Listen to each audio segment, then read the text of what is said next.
done, what the story gonna be told is, yeah, I helped her do this and I told her to do that, and y'all know what I'm talking about. Come on now, come on. David put that mess on and started walking around. He said, you know what? I can't do this. I haven't tested this. You know, he knew what worked for him, and that was praying and fasting. Amen. He knew what worked for him was trusting God. He knew if he just pray again, if he just trust again, if he just believe in God, that it was going to be all right. He didn't need Saul's armor. And sometimes we need to recognize that, you know what, you don't need all of that. You don't need all of that. We need faith in the God that we serve. Amen. That's what we need. Faith in God. If we can just trust God again, he'll do it. He'll allow it that when we are up against things like David was when he was running for his life, it wasn't even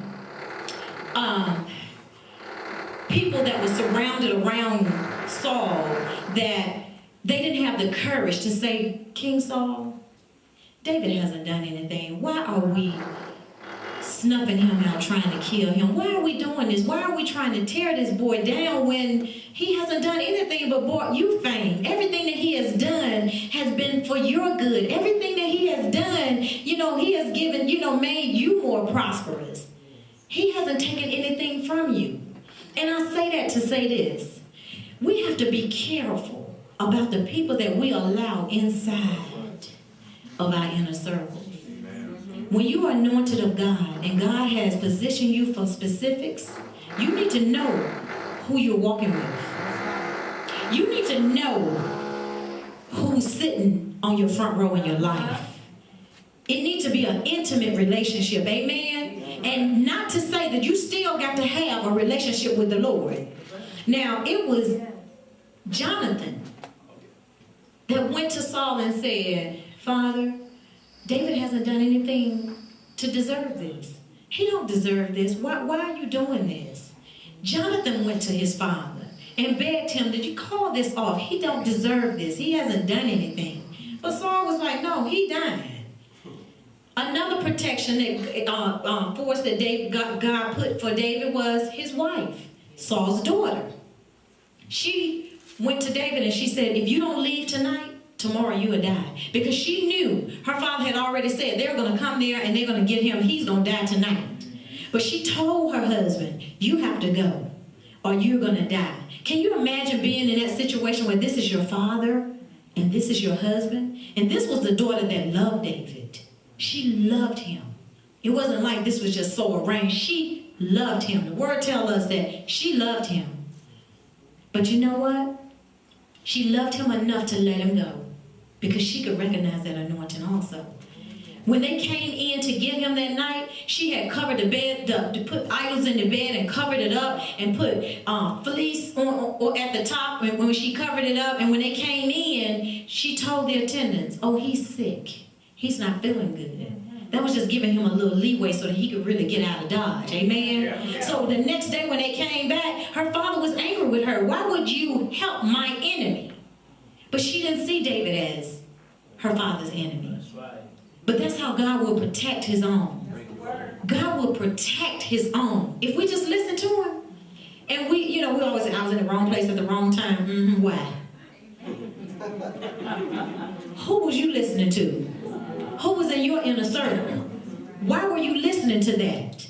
When was the last time that you turned down a plate to actually seek the face of God? To ask God, instead of going to this person and that person, if it was that complicated for you, what made you think that they the wizard? All right. Go to the face of God. Go to the feet of God and ask God. He said in all our ways to acknowledge him and he would direct our path. We must be careful again for those we surround ourselves with because see, Saul had people who were I think they were too intimidated. They was worried about their own necks. They knew that David hadn't done anything wrong, but they didn't have the gall enough to love Saul to life. You know how people tell you, girl, I love you to death. No, thank you. Love me to life. Love me enough to hurt my feelings that I can get to heaven. Amen. Love me enough to say, sister, God ain't getting no glory out of there. You need to calm down. Love me enough to tell me when you see me going in error that you will do something that will cause this conviction of the Holy Ghost that I'll turn my life around. Amen. Don't love me to death. Love me to life. Saul had folk in his life life that didn't love him enough to tell him. They was going with him, going along trying to find David. Can you imagine? How foolish does this sound? Here we are. Know that we are on a mission that is wrong as two left shoes. Now, if I stood up here as assistant pastor and say, we're going to do A, B, and C, and all y'all know that this is wrong as two left shoes, y'all leave me in a hot minute. Be like, okay, yeah. I leave out and do it by myself. Get to the destination, y'all know where to be found. And, it was just really foolish. Why would they even follow him? They followed him because these were the people that Saul had in his inner circle. And Saul was, at that time, the device that God allowed to sharpen, to polish the anointing that he had on David's life. Amen? We cannot afford to take a chance like that sometimes. So we need to be careful about the people that's in our inner circle, that we protect the anointing that's upon our lives, that we protect it to a point where if we got to go by ourselves, when folk understand us, we still going to do what God says. If folk don't understand us, we still have to do what God says. When we have to walk all by ourselves in the physical, alone, we have to go on and do what God has told us to do. Right. When we have heartbreaks, and I'm quite sure that, David was on the run for his life, but he had a lot of other things going on. This was his friend, they were very close. So can't you imagine he's running away and just really wildering in a sense because his heart is broken. That somebody that close to him would turn on him. My daughter is writing a book, and one of the excerpts that I was reading out of it says the best thing about having had my heart broken is that the part that was returned from the Lord came back stronger, more resilient. I don't take it personal no more. Amen. Now, at first when I read it, I was like, she don't know nothing about no broke heart. You know how mamas do, she don't know nothing about a broke heart. But I guess a kid knows something about being broken. David was strong enough to be weak and allow God to heal his brokenness. Some of us, we're too strong that we don't want to become weak enough to allow God to heal us of all our imperfections. Yes, David, he protected his anointing by surrounding himself with those who were for him, even when they got off track and he was still in close communion with the Lord. He still made the right choices, the right decision. It was at one particular time when David he was running for his life, and he was out in the desert, and Saul and his army came there.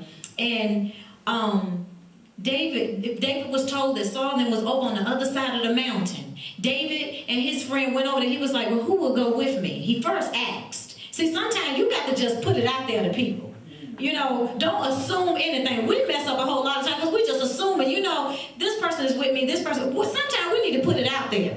Now, David's army knew that Saul was over there. And David turned around. He said, okay, so who will go with me over to Saul's camp?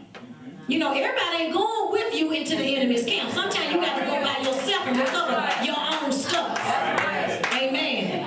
So Abishai went with David. And when they went over there now, everybody was asleep. Saul and the whole army. God had put a deep sleep, caused a deep sleep to come upon them. So everybody was asleep. When they walked to Saul, Saul was laying down asleep, and his spear was right at his head, along with his water jug. Immediately, David's homeboy was like, you know how folk get all holy trying to justify wrong with you. Sister, so and so and so. The boy, I can imagine him saying, bro, David, the Lord has delivered your enemy right into your hands today. Folk will pump you all up. And if you're not in right position with the Lord, you've been made a wrong decision. The Lord has, they get all holy on you and everything. The Lord has delivered your enemy right into your hands today. He said, let me get him. I'll get him for you. See, because David was going to be the one that's blamed, because this is David's boy. He said, let me get him. He said, look how his spear is. It's there right there. All I have to do is hit him one time. I ain't even got to hit him twice. I can get him. Let me get him. You know what? Because David was in right position and right setting with the Lord. David with a quickening. He didn't even have to think about it. He was like, don't destroy him. Get away from him. You know, he said, matter of fact, the scripture actually says, don't destroy him. Who can lay hand on the Lord's anointed and be guiltless? As surely as the Lord lives, he said, the Lord himself will strike him. Either his time will come and he will die, or he will go into battle and perish. But the Lord forbid that I lay a hand on the Lord's anointed. Now get the spear and the water jug near his head and let's go. See, if David wasn't in the right position where he needed to be in the spiritual realm, he could have easily been snuffed into that, you know. That's his boy. He was like, well, we got an opportunity now. No, David knew that he had to protect that anointing that God had on his life. And he could not blemish his anointing by having the blood of Saul on his hand. Sometimes we take advantage of temptations that come in our lives, and that's not what we're supposed to do. But because we allow folk in our inner circle to pump us up into doing things, we end up making the wrong decisions. We got to be careful about folk who's in our inner circle. I cannot stress that enough. Amen. You know, now don't go out here talking about, I said that you got to be by yourself and this and that. No, I'm just saying you need to be careful and make sure with everything else. You know, look at it this way. For parents, those who have children, or you are very cautious about the company they keep. Yeah, that's right. Now the word of God say bad company corrupts good manners. Now it don't mean just for children. Right. Bad company corrupt good character, and that means for us too. If we're in bad company, we're gonna corrupt our own anointing. That's right. It's true. So how can we be so very careful about our children and who they're with? And it's sometimes, out of the mouth of babes, it's your child, it's your teenagers coming telling you, Mama, you know what? Miss So-and-so ain't all that. I saw her over in the commissary cutting up. That's right.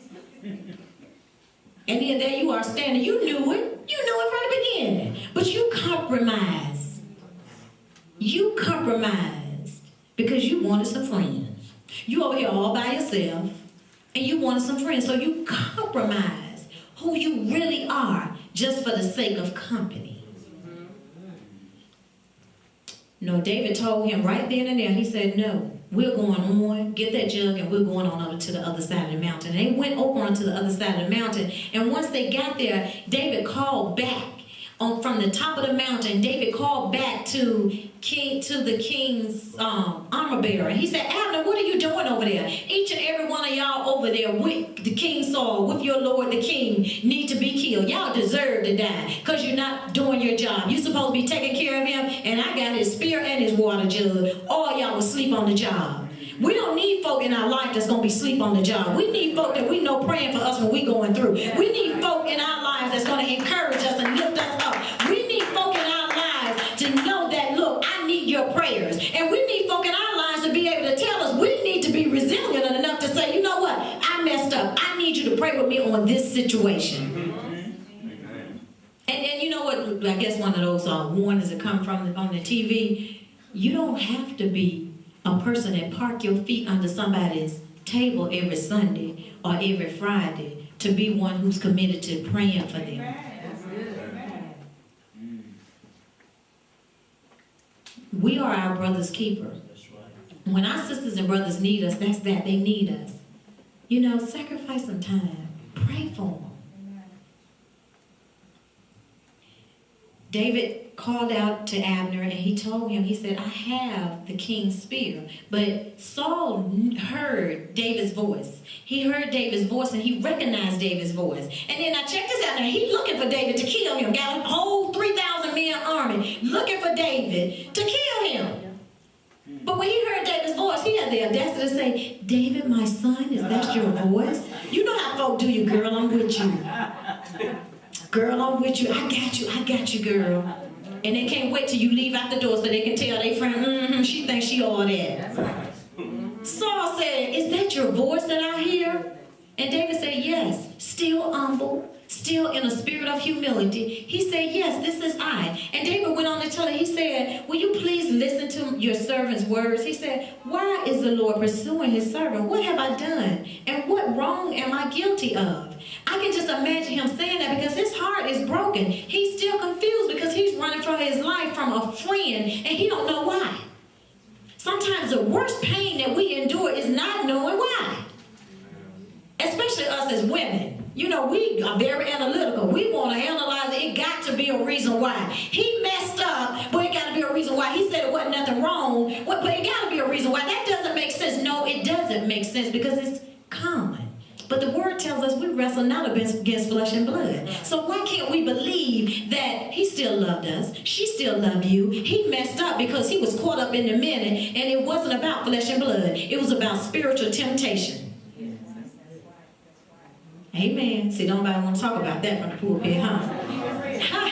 But it don't always have to be a natural reason for things defaulting in our lives. Amen. David went on and he said, if the Lord has incited you against me, then may the Lord accept an offering. He said, but if, however, men have done it, maybe they be cursed by the Lord. See, David recognized that Saul was a person who was easily persuaded. And he recognized that Saul probably had folk in his life that helped him to convince himself that you need to get rid of David. But Saul said, you know what, if it's man who has gotten you to a point where you want to kill me, may they be cursed of the Lord. Because there's no reason that I have been cut off from my inheritance because somebody don't like me. Somebody don't like somebody that I don't know. You know how folk do. You don't even know the folk over there sitting on the board in the United States and they got stuff up against you because somebody else said. That's right. That's good. That's right. Don't have anything to do with you. Don't even know you. But they going on because they was that impressionable. And isn't it kind of like, I guess worldly is the world. You know, you got folks sitting in positions like that has the authority to make life-changing decisions over your life, and they are that impressionable. We need Jesus. We need Jesus. Now my husband